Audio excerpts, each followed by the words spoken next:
Bonjour les boiseux.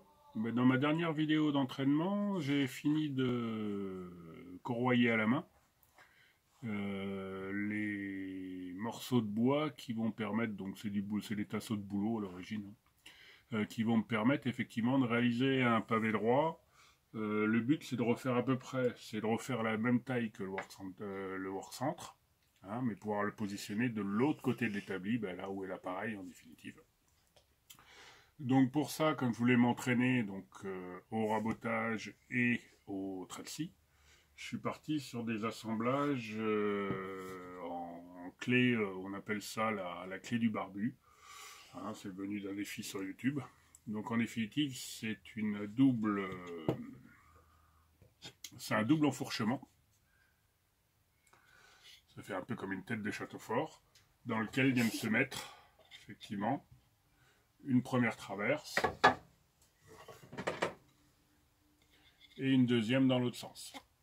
Donc forcément, vous imaginez bien que pour que les deux traverses tiennent, il faudra refaire également une petite entaille de manière à ce qu'elles se retrouvent effectivement au même niveau. Donc pourquoi être parti dans cet assemblage? Tout simplement dans le but de m'entraîner un peu, hein, parce que c'est un assemblage compliqué, hein, donc pour le faire. Donc les premiers essais que j'ai faits n'étaient pas très concluants.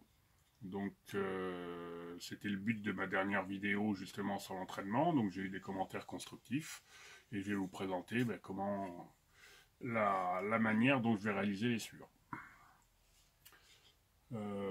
Première chose, concernant le tracé, la première version, j'étais parti sur un couper mon bois à longueur à la main, donc pas forcément effectivement bien d'équerre, et tracer au crustin le fond des enfourchements.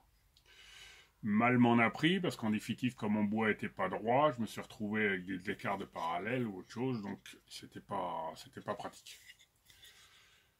Là, ce que j'ai fait cette fois-ci, c'est qu'en définitive, j'ai juste reporté la longueur que j'avais besoin dessous, hein, pour retrouver la même hauteur que mon work centre, en sachant qu'il y a une planche de 23 qui viendra par-dessus. Hein. Donc j'ai ma longueur, et après j'ai laissé mes bois fond 36, j'ai laissé 40 au bout, de manière à ce que effectivement mes enfourchements soient plus longs que prévu, ce qui permettra au moment de l'assemblage de corriger une fois monté. Au niveau du tracé, donc là, retour à l'équerre. Là, trusquin double pointe. Et on s'aperçoit que pour le trusquin double pointe, pourquoi je l'ai pris? Parce que ça me permet de garder les mêmes surfaces de référence partout. Donc en définitive, ces deux pointes-là sont pris avec comme surface de référence celle-là. Ces deux pointes-là sont pris avec comme surface de référence celle-là. Étant donné que j'ai pareil mon système de surface de référence sur les entailles, le but c'est effectivement d'arriver, à partir du moment où on est sur la même phase de référence, d'arriver à ne pas avoir de désaffleur ici.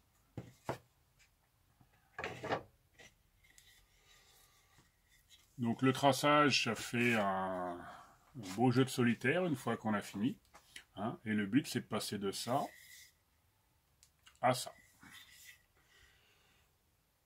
Donc c'est parti. Première chose qui m'a été corrigée, c'était pour faire mes coupes en bois de boue. J'utilisais mon étau comme presse horizontale, je coupais. Le problème c'est que je suis gaucher, donc j'étais pas à ma main, donc j'arrivais effectivement à faire le début, mon pouce était du mauvais côté, donc je m'embêtais. Alors qu'il suffisait de faire, c'est ce que j'ai fait après. Sur le bord de l'établi,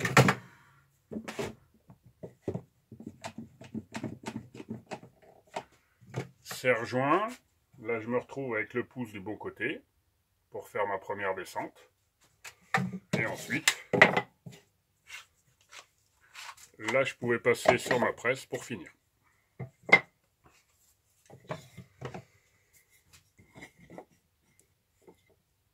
Comme pour la première fois, ça n'a pas changé. Je continue à utiliser la presse par contre pour tout ce qui est découpe en bout.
Donc mes 4 traits de scie sont terminés. Vous remarquerez que j'ai pris un tout petit peu de gras par rapport à mon trait de coupe. Pour la simple et bonne raison que pour rectifier en largeur, c'est très facile parce qu'on est dans le sens du fil. Un coup de ciseau à bois, ça permet effectivement d'ajuster. Par rapport, et comme ça permet de pas trop se poser de questions quand vous sciez. Hein. Donc ça gagne du temps. Donc maintenant, ce que j'avais fait la première fois, c'est partant de là, j'avais attaqué effectivement au ciseau à bois, pris dans la presse dessus, etc. Donc je m'embêtais, j'avais eu des arrachements, j'avais tout eu, hein, on les voit bien. Hein. Voilà. Donc là, ce que je vais faire, c'est que je vais préparer le travail, mais en définitive à la perceuse.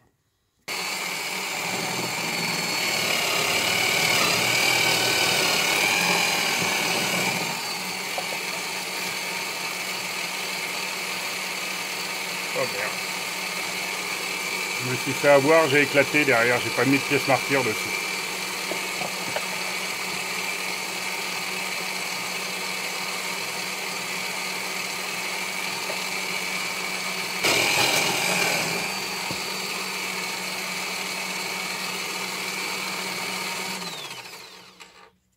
Là, avec une pièce martyre, pas de souci, j'ai pas de problème d'arrachement.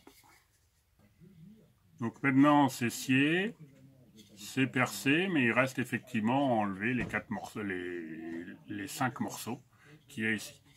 Donc pour ça je travaille à plat tout simplement.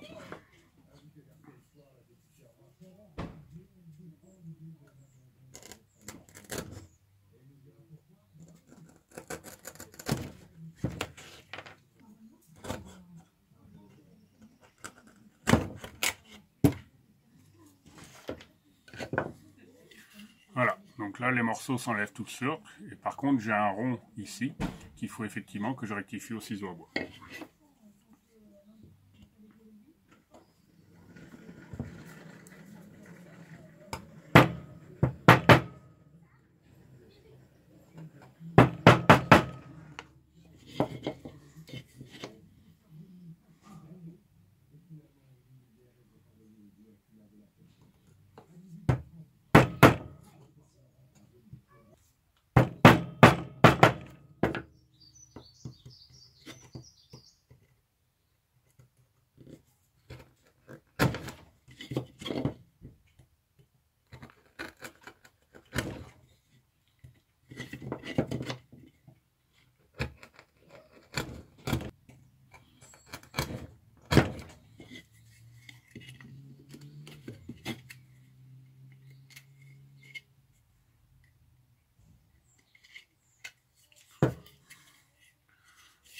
Donc voilà, c'est fini. Il me reste encore un petit peu d'arrachement au fond, mais c'est normal, c'est du boulot. Et ce qui restera aussi à faire, mais je le ferai lorsque je présenterai le tenon, c'est effectivement d'ajuster le long du trait de scie. Hein. Et comme ça me permettra d'avoir effectivement un ajustement pile-poil par rapport au tenon.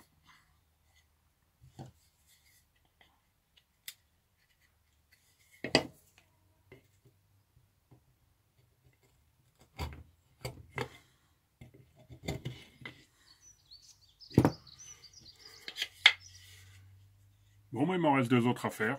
Je les filme pas, ça sert à rien. Et on se retrouvera pour l'assemblage de l'ensemble. Allez, Kenavo!